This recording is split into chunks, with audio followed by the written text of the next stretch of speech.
When you look at Island, it was what I would call one of our COVID kids. It was like a 21 investment that, we got an opportunity to see something that was unique. And I think what we saw here were several things. I think the first is a category. A lot of folks talk about creating categories. This was genuinely a category. The enterprise browser is something that many organizations didn't know that they needed. And there's an education component to that and a whole bunch of other things. But, first and foremost, there's a category. Second, a really experienced team. If you looked in the folks that have been there since the founding, and there are a lot of them, even as they've grown so much. I mean, this is a group that had been successful at multiple companies before this. So they had a track record. They weren't, I'm not saying this in a bad way, just some kids out of college starting up their business, trying to make a go at it. These are mature business people. And I think the third piece is, no other way to say it, but like, holy shit, this is like a big TAM. And so, like, you're looking at this huge opportunity with an experienced group creating a category. I mean, this is pretty exceptional. And of course, obviously, it's a great product and it's growing and all of those things as well. I joined Island before it was called Island, which is actually the reason why I joined. So I had been previously working as head of brand messaging for a B2B tech branding agency called Atreo in Tel Aviv. And we had been working on lots of really amazing projects with brands like Taboola and SimilarWeb and JFrog and quantum computing and surgical intelligence and everything across the board. And it was really one of the more exciting times in my life. And I was told I'm going to be put on the coolest job that I've had before. And it was to name a company that was building this browser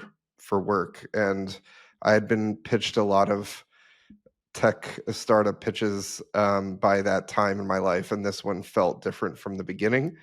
And not going to lie, the word island was an early idea that came to me in my exploration of what is the right name for this concept of an enterprise browser, which that wasn't its name at the time. And it was meant to be this place that you go to where you're somehow safe, but not locked in behind bars and walls and gates and vaults, but you're free and open to do what you like and yet do it freely because you're safe and because you have the access that you want to do what you want. And that's where the idea of Island came about. And the founders, Mike and Dan, they got it immediately. Luckily, we kind of saw it in the same way. And they knew from the very beginning that brand was going to be an important part of this company's journey, that we needed to be important and meaningful, not just to sell product, but as a movement towards a simpler, more efficient way to work. And the brand was going to help facilitate that transition in people's minds. And that's why they brought me on 9 months before exiting Stealth as the first marketing hire, which was very uncommon at the time, probably still is to a certain extent, to bring a brand person on that early, to build it from scratch, from the personality and the messaging style and the narrative itself to how we start to activate and what is the experience of encountering Island in the wild and everything in between. So that's how it got started. The thing that I find interesting is, for many companies, brand is an afterthought. And so a lot of credit to the folks here who said, we're gonna build a business, and that business is going to mean that Island stands for something in the market. And I think all great companies, especially in the tech space, but in general, stand for something, for that one thing that they solve in the market. and that everyone understands that they're the one to go for. I mean, I use as an example like Gong. Even though Gong does a gazillion things today, it like solved a real problem that everyone understood. I'm going to record those conversations. I'm going to analyze them. I'm going to give the salespeople insights. Same thing here with Island. I mean, it had to solve a real problem. They had to invest early, which I loved. And I think in terms of value creation, especially in the age of AI, brand just plays a much bigger role, because if search isn't going to be as strong, if you're going to have a harder time connecting, like, you better have a brand in the market that people can connect with and know. Let's think about it in two ways. One, like pragmatically, um, the buyer of a browser in a company, which, by the way, until this point was not being sold, it was simply being downloaded for free, right? This was a senior level IT or security executive, a C-level exec, and the types of products that they were thinking of in their head and comparing us to were the biggest technology companies in the world. We could name them, the Microsofts, the Googles, right? So you typically don't walk into a room with the biggest exec in the biggest enterprises on earth and say, "Do you want to use our browser instead? We're this little startup. You've never seen us. Our website isn't that interesting.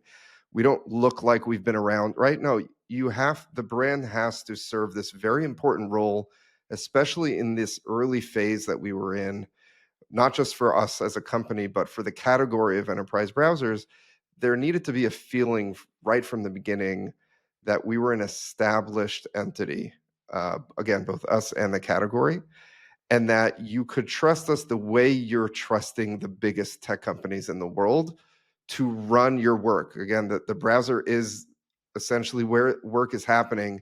So the trust was an essential part of how we were going to get through to our customers, and brand was going to help communicate that message. And on maybe a more visionary level, not pragmatic, but visionary, this was a complete mindset change for executives who were very used to the concept of using a free browser and then surrounding it with lots of IT and security tools that are very mature and have been around for sometimes decades. And this was flipping that whole narrative on its head and saying, no, that free thing, the browser, that was actually the reason why you needed to spend millions on all these other tools, because that browser wasn't an enterprise tool. Well, what if that was the enterprise tool that you needed and therefore didn't need anything else? And it's kind of the same way, we thought of, you would think of a phone now becoming a computer and doing all the things that you had in your house. I have a computer, I have a printer, I have a camera, and then suddenly, no, what if your phone was all those things? And there needed to be an education and really a mindset shift, and brand was going to help with that. And again, they understood early on, Mike Fay and Dan Amiga, the two co-founders, that these two things, how are we going to sell this to someone, a product that isn't sold and a product that is already being offered by the biggest companies in the world, and how are we going to get people to completely change their minds about something? Brand was going to help do that, and luckily I was in this incredible opportunity to be at the epicenter of that. This is a sales driven, go to market driven organization from the top. And they recognize the need to have marketing lay the ground cover for sales to be successful.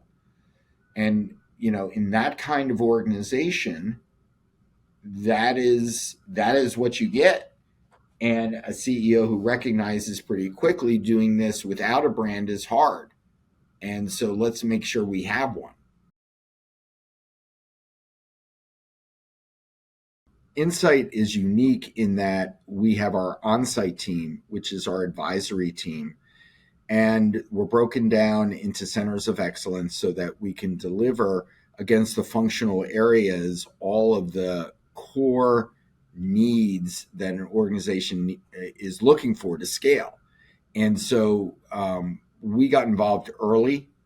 We established, I think, a trusted relationship with the management team in terms of helping them understand what were the places where marketing could help drive that. And, you know, for me, I always say I would be a much better CMO today than I was when I was a CMO. But it's been, 13 years since I was a CMO, and I've seen hundreds of companies. It's like very hard to find something I haven't seen or an issue that hasn't been solved. And so for us, we bring that to our portfolio companies, and Island took advantage of that then as today as the ones to give them a perspective outside their world. And it's super valuable for a startup to have a trusted partner that can give them that kind of perspective because it makes them better. Yeah, so Insight Partners were Island's partners very early on. I believe right around the time that I joined in the spring of 2021.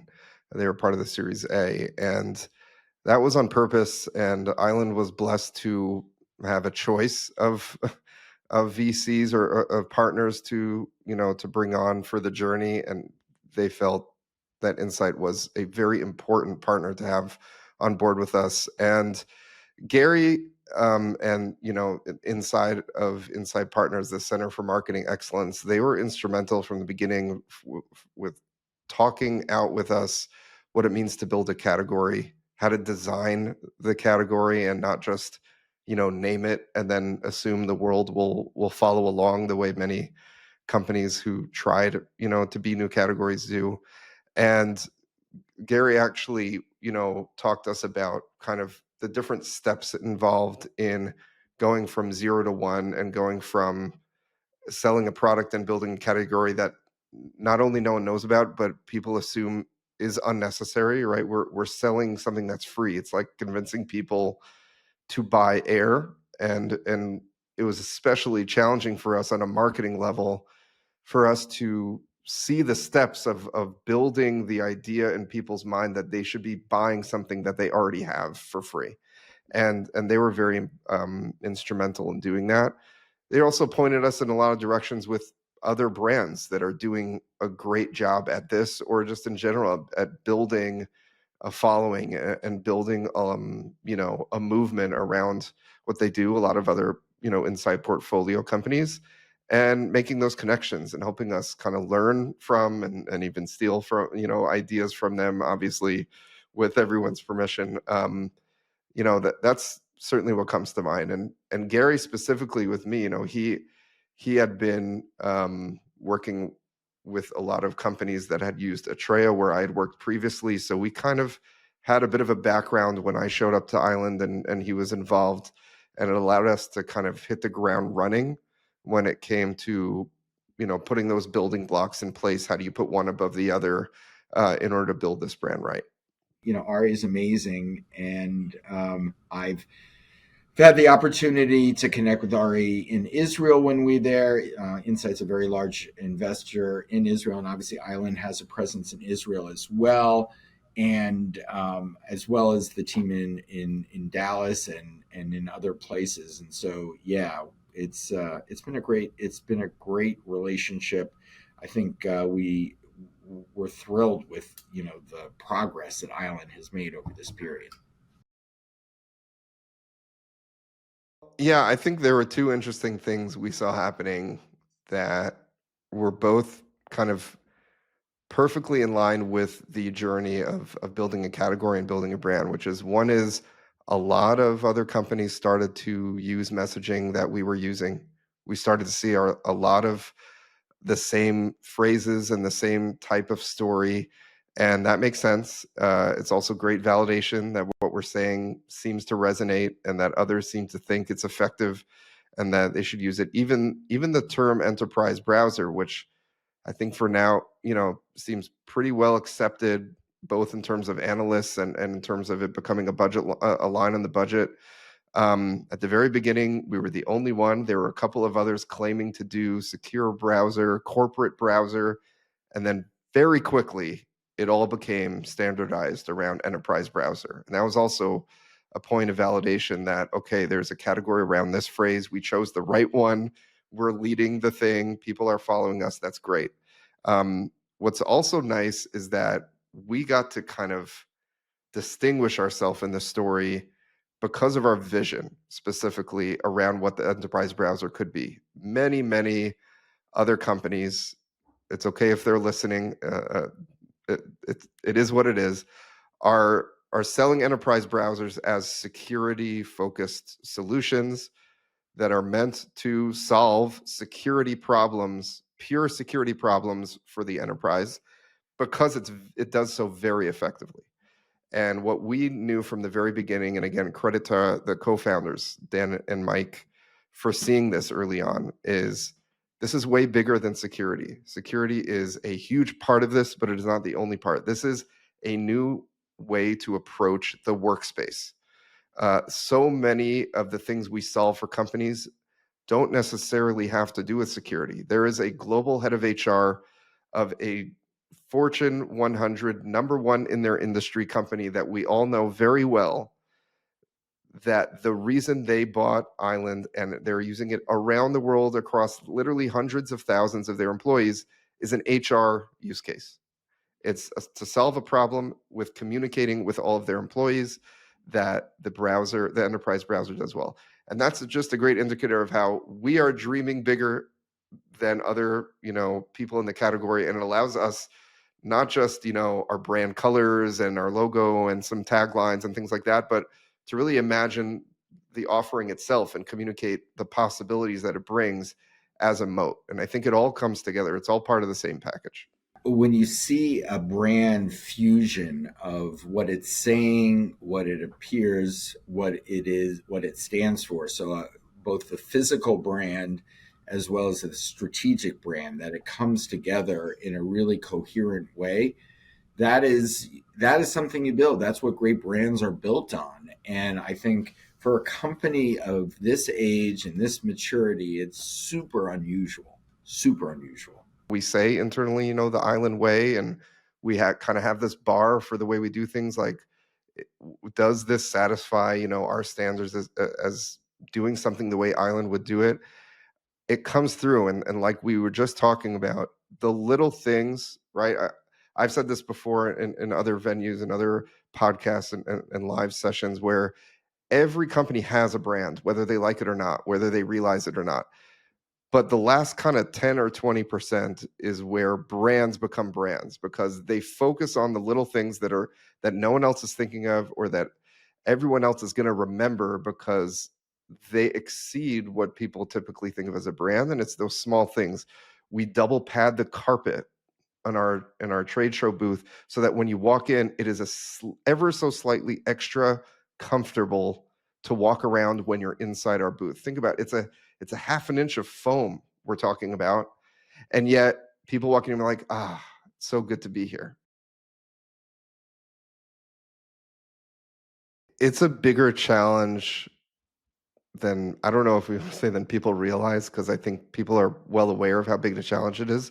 But just practically trying to accomplish those two things at once, it has to be very thought out, what you're willing to do and what you need to do, and also what you shouldn't be doing.